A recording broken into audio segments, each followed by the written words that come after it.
Well, she's right on top. I'll tell you what, she might be able to pull out and try to get a braking move here, and she does. She's taking a look. Danica trying to get the spot from Elio, and she gets it. Danica's having a good race here this afternoon. Now again, Danica is on the reds. Kesha Nevis is on the blacks. That moves her up to 8th.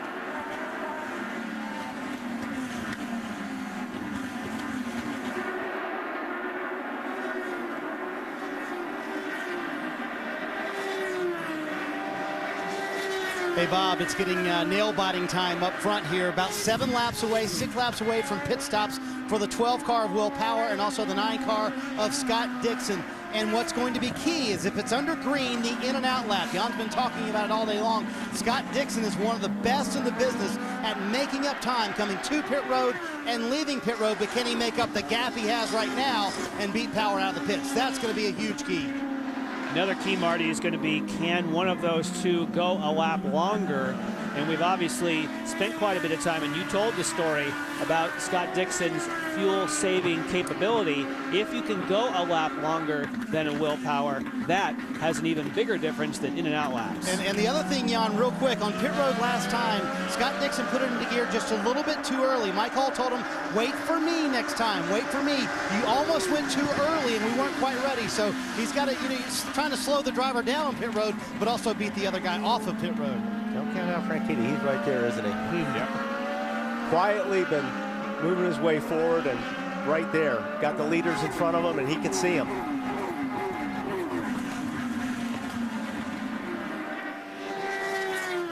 All 3 of those that you just mentioned stopped together on the last lap. So we'll get a good indicator of if someone can go farther. 55 out of 90 laps completed in the Honda Indy Grand Prix of Alabama. Will Power leads Dixon, Franchitti, Briscoe, and Hunter Ray.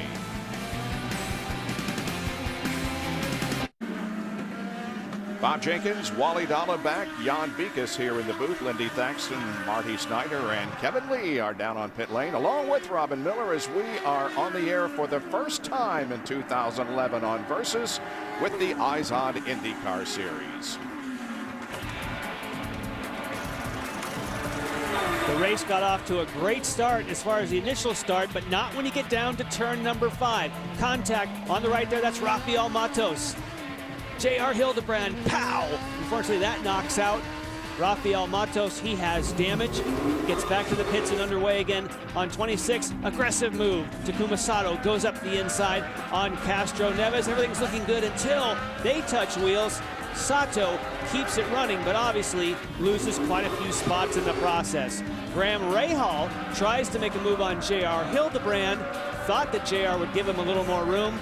Unfortunately, that knocks him back, but they both also keep it running. Then Alex Tagliani, we had just talked about, amazing. Everyone's kept the engine running. Not the case for Alex Tagliani. Spins on the next to last corner, has to bring out a full course caution. And here is a 3-way sandwich. This is what E.J. Viso and James Hinchcliffe were just talking right there. See, he stayed on the throttle. That's what James Hinchcliffe didn't like. We saw they just had a discussion on pit road, but they shook hands. Lap 46, that's the overhead, and I think that was Danica Patrick, the teammate of Mike Conway, that made contact, and that was a huge hit for Conway. We've talked. Is this back That's to happening live? right now. Wow. That's not Briscoe. a recap. Briscoe is in the trap. Wow, Ryan Briscoe. One of the guys running up front all afternoon. And we understand that he had contact with Ryan Hunter Ray. Let's see how it occurred. On board with Ryan.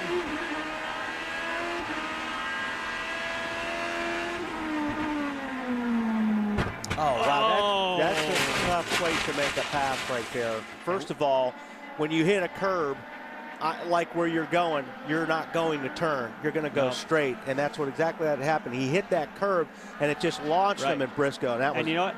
Ryan Briscoe gave him room in a place that you most likely wouldn't, but Ryan Briscoe was trying to do the right thing. He gave him room knowing that he was trying to make an aggressive move, but like you say, Wally, the moment that Hunter Ray hits the curb and flies through the air, there's no control. You're like a missile. That. Yeah.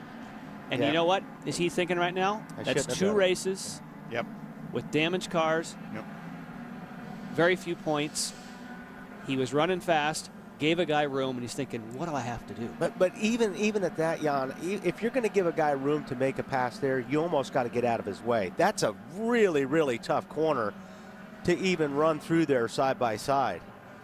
Well, I think he was trying to defend and said, oh my goodness, he's coming up the inside. I got to try and do something. This is turn 5 now, before the actual incident happened. Okay, so here's where you're coming up, and obviously he's right there. He's going to take a look. This is just not the best place to do that. And you know, and I think even Hunter, before he committed himself, said this isn't the best place to do that, because you could see the right front was locked up. I don't think he wanted to be on that curb. So just, you know, that's a judgment call you got to make right now. Yeah. And both guys lose on that one. Briscoe climbs out of his wrecked race car, but once again he will not have a good finish, as was the case last race 2 weeks ago at St. Petersburg. You know, back in the day, if that would happen and somebody had a run on you, you pull over in front of them and block them so that they can't do that to you, but they're not allowed to do that. Right.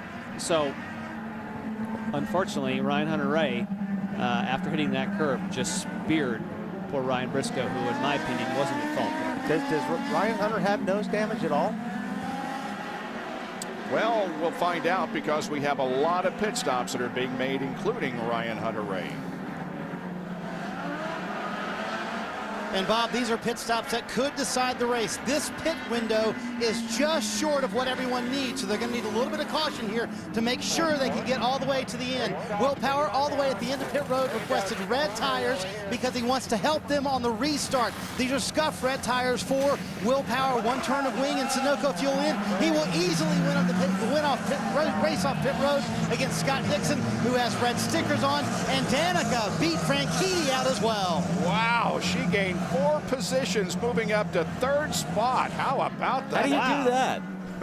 That's a fast pit stop. Bob, Danica did not take tires. Her strategist George Klotz told me they did not do that because the ones on her car are just as good as the ones that she would have taken. Wow, okay. And the reds. Good move. Good call. Yeah, that gives her a considerable amount of track position, and we've said all race how important that is. Go around here. I'm working on fuel. Nice. Good call. So that was a good call. Dario now back to 4th, as Danica Patrick will restart in 3rd position. Still waiting to get Ryan Briscoe's car off of the racetrack.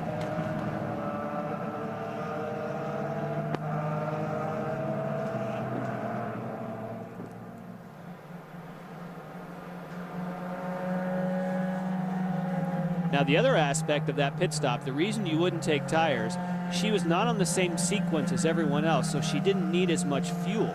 So if you're going to have a faster fuel stop, you can save quite a bit of time if you decide not to go for tires. See, they weren't even faking it. They simply knew that all they needed was fuel, and this is going to be just as soon as the moment that they see a little bit in the overflow, and that's going to be quicker, certainly, than the leaders who needed a full load. So can they go the rest of the way now?